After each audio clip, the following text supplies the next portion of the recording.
Le recouvrement axial se fait entre deux orbitales pz de deux atomes.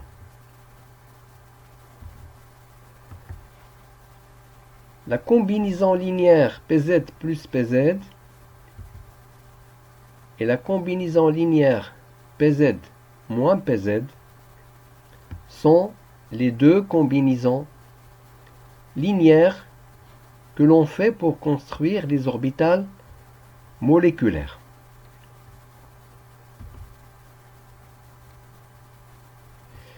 La combinaison pz plus pz conduit à l'orbitale moléculaire liante qui est favorable à la liaison, que l'on appelle sigma z. La combinaison linéaire pz moins pz conduit à l'orbitale moléculaire antiliante qui est défavorable à la liaison, que l'on appelle sigma z étoile.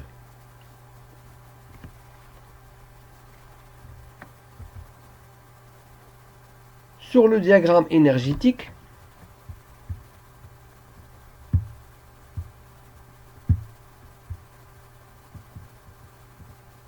l'orbitale moléculaire liante sigma z se trouve à un niveau plus bas que les niveaux des énergies des orbitales atomiques pz et pz des deux atomes.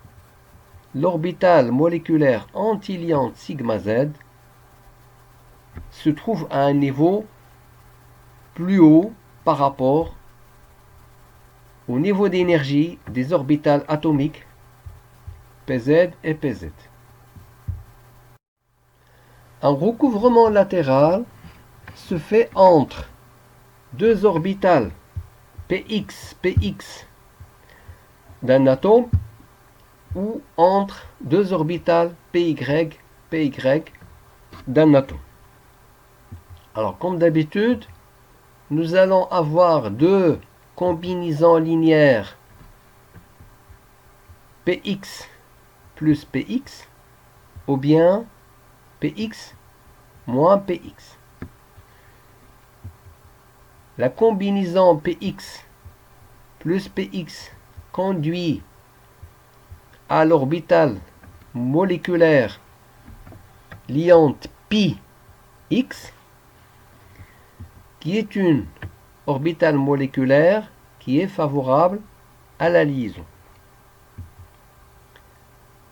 L'autre combinaison linéaire px moins px conduit à l'orbitale moléculaire antiliante px étoile, qui est une orbitale défavorable à la liaison.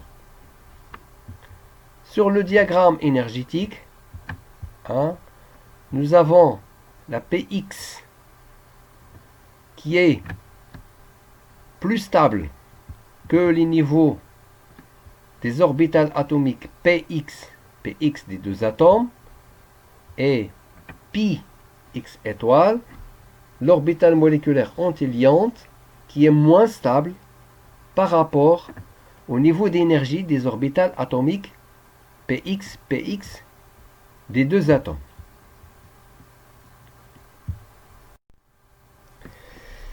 Dans le diagramme énergétique de la molécule F2,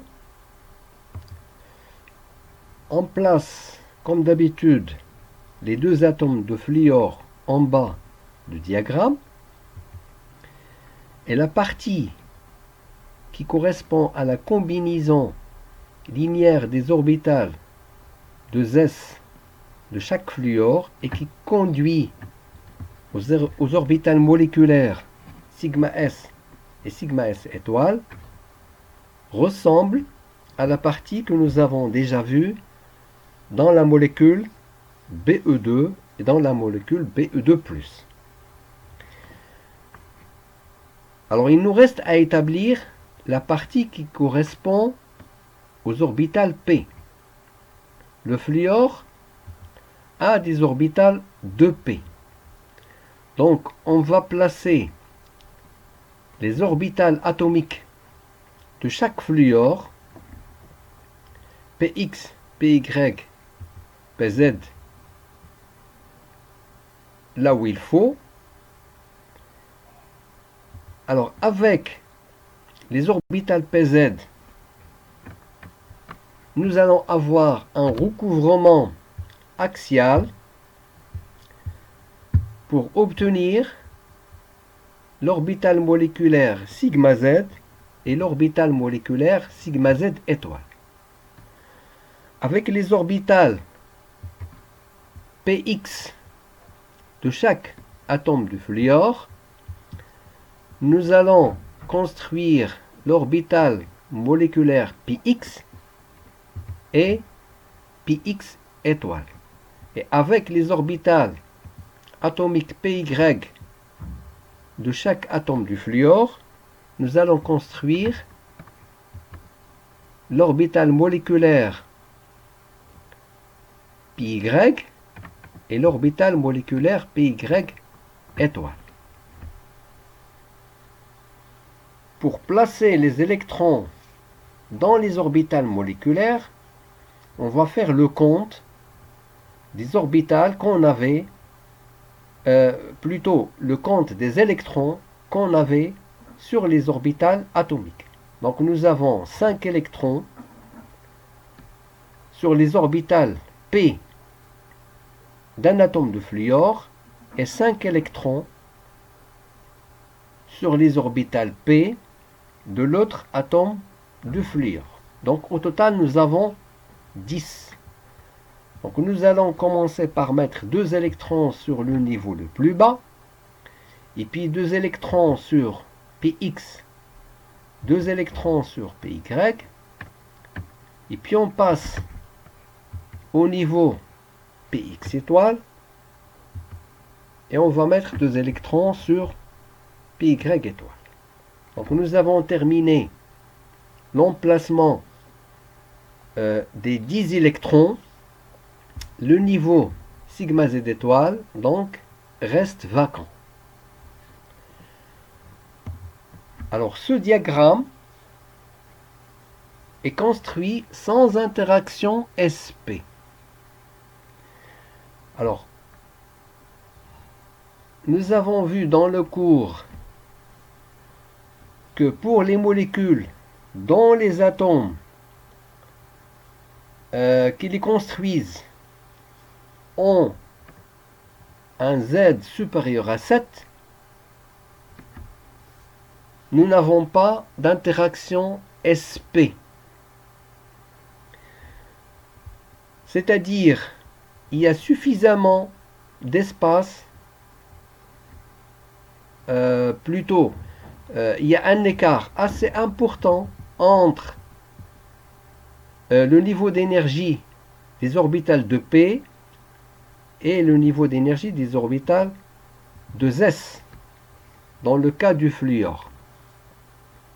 Donc il n'y aura pas interaction des niveaux S et P. Et donc on dit que on n'a pas d'interaction sp. Donc dans ce cas-là, lorsqu'on n'a pas l'interaction sp, nous avons le niveau sigma z qui est plus stable que les deux niveaux Px et Py.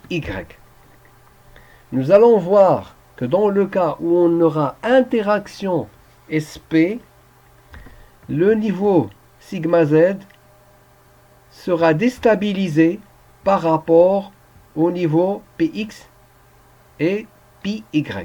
C'est-à-dire les niveaux d'énergie Px et Py seront plus bas que les niveaux d'énergie de sigma z. Alors on continue. La structure électronique de la molécule F2, sigma S2, sigma S étoile 2, sigma Z2, Px2, Py2, Px étoile 2, Py étoile 2.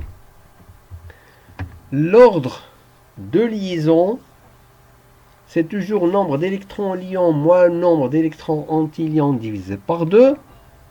Dans ce cas, nous avons l'ordre de liaison égal à 1, c'est-à-dire qu'il y a une simple liaison entre les deux atomes du fluor. C'est ce qu'on représente par le schéma habituel que vous connaissez. Donc le fluor est lié à l'autre fluor par une simple liaison. La molécule F2 est une molécule diamagnétique, c'est-à-dire que tous les électrons sont appariés 2 à 2, donc il n'y a pas d'électrons célibataires. C'est ce qu'on voit sur le diagramme énergétique. Le diagramme énergétique de la molécule F2- ressemble à celui de la molécule F2, sauf qu'il a un électron de plus sur le niveau sigma Z étoile. C'est un électron qui a été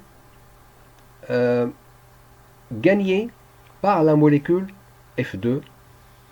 Donc on ne l'avait pas au niveau des atomes, mais c'est un électron qu'on a. C'est un électron que la molécule a gagné après sa formation. Donc, après avoir formé la molécule F2, elle a gagné un électron de plus. La configuration électronique de F2-, c'est la configuration qu'on avait au niveau de F2 avec un électron de plus sur le niveau sigma Z étoile. Le calcul de l'ordre de liaison conduit à 0,5. Alors 0,5 signifie plutôt qu'il existe toujours une liaison entre les deux atomes de fluor, mais elle est faible par rapport à la liaison dans la molécule F2.